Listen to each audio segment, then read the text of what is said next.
Hi hello friends, இன்றைக்கி நம்ம என்ன பண்ண போகிறோம்னா இடியாப்பம் தான் பண்ண போகிறோம். அதுக்கு இந்த கப்பால் 2 கப் அளவுக்கு நான் மாவு எடுத்திருக்கேன்.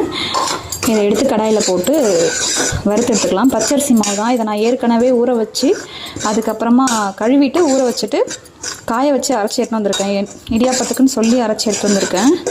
இதை நம்ம கொஞ்சம் நேரம் வச்சு வறுத்து எடுத்துக்கலாம். ரொம்ப வறுக்காதீங்க, கருப்பாயிடும். ஸோ அதனால் கொஞ்சம் ஹீட் ஆகிற அளவுக்கு வறுத்தாலே போதும். அப்படியே ஒரு பாத்திரத்தில் சுடு தண்ணி போட்டிருக்கேன். நல்லா கொதிக்கிற அளவுக்கு சுடட்டும்.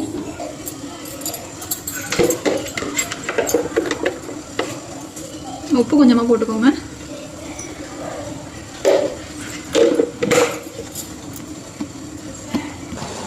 தண்ணி இந்த அளவுக்கு கொதிக்குது. அடுப்பு ஆஃப் பண்ணிவிட்டு எடுத்து அதில் ஊற்றிக்கலாம்.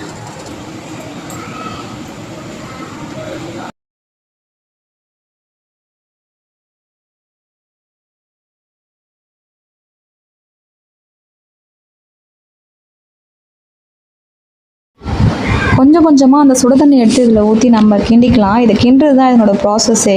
இதை கிண்டி நம்ம சரியாக எடுத்துகிட்டா இடியாப்பம் கண்டிப்பாக சூப்பராக வரும். நான் நிறைய தடவை செஞ்சுருக்கேன். ஒரு முறை கூட சரியாக செய்யவே இல்லை, ஃப்ளாப் தான். ஆனால் இது எனக்கு ஒருத்தவங்க சொல்லியிருந்தாங்க, என்னோடய ஃப்ரெண்டு. ஸோ அது மாதிரி தான் நான் இதை செஞ்சுருந்தேன். இப்போ இந்த பச்சரிசி மாவு அதில் போட்டோம் இல்லைங்களா, வறுத்து கொஞ்சம் கொஞ்சமாக தண்ணியை ஊற்றி கிண்டிக்கிட்டே வாங்க. எந்த அளவுக்கு நான் உங்களுக்கே தெரியும், நம்ம முறுக்கு மாவு பதம் இருக்கு இல்லைங்களா, அந்த அளவுக்கு இதை கிண்டணும். ஸோ அதனால் கொஞ்சம் கொஞ்சமாக தண்ணி விட்டு கிண்டிக்கிட்டு வந்தீங்கன்னா சாஃப்ட்னஸ் தெரியும் உங்களுக்கு. இந்த மாதிரி சாஃப்ட்னஸ் வந்தவுடனே நம்மளால் கையை வைக்க முடியாது, சூடாக தான் இருக்கும். தண்ணி கொதிக்க இருக்கு இல்லைங்களா, அதனால் சூடாக தான் இருக்கும். கரண்டி வச்சே நல்லா கிண்டுங்க. கிண்டி விட்டுட்டு நல்லா மிக்ஸ் பண்ணி ஒரு பிளேட் வச்சு நம்ம மூடிக்கலாம். இதை மூடிட்டு ஒரு 10 நிமிஷம் ஆற விட்டுருங்க. ஆற விட்டுறதுக்கு அப்புறமா ஓப்பன் பண்ணி பாருங்கள். ஓப்பன் பண்ணிங்கன்னா நம்ம கையை வைக்கிற அளவுக்கு இருக்கும் சூடு. முறுக்கு மாவு பதத்துக்கு இப்போ இந்த மாதிரி உருட்டி எடுத்து வச்சுக்கலாம், முறுக்கு பிசைகிற மாதிரி. இப்போ இந்த முறுக்கை எடுத்து இதில் போட்டுக்கலாம்.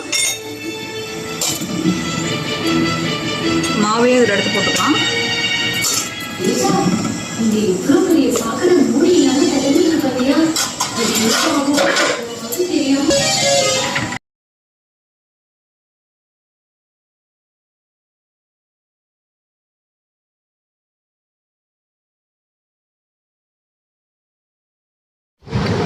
இதை நல்லா டைட் பண்ணிவிட்டு இப்போ ஒரு இட்லி தட்டு இருக்கு இல்லைங்களா, இட்லி தட்டு இல்லை இடியாப்ப தட்டுலாம் இருக்கும், அதில் வச்சு நல்லா புழிஞ்சு எடுத்துக்கோங்க. நான் எங்கள் வீட்டில் இடியாப்ப தட்டு இல்லை அப்படிங்கிறதுனால இட்லி தட்டு தான் எடுத்திருக்கேன். இட்லி தட்டிலே வச்சு இட்லி மாதிரியே ஒவ்வொரு குழியிலையும் நல்லா புழிஞ்சு எடுத்துக்கிட்டேன். இது கொஞ்சம் டைட்டாகவே இருந்துச்சு. இன்னும் கொஞ்சம் கூட தண்ணி ஊற்றி சாஃப்டாக பிசைஞ்சிருக்கலாம். அந்தளவுக்கு கொஞ்சம் டைட்டாக தான் இருந்துச்சு. ஆனால் நல்லாவே இருந்தது, ரொம்ப சாஃப்டாக வந்தது. நான் இந்த மாதிரி வரும்னு எதிர்பார்க்கவே. இதுக்கு ஒரு சூப்பரான காம்பினேஷன் உருளைக்கிழங்கு குருமா தான். ப்ளே பட்டனில் பாருங்கள், கீழே கொடுத்துருக்கேன் நான். சூப்பராக இருந்தது.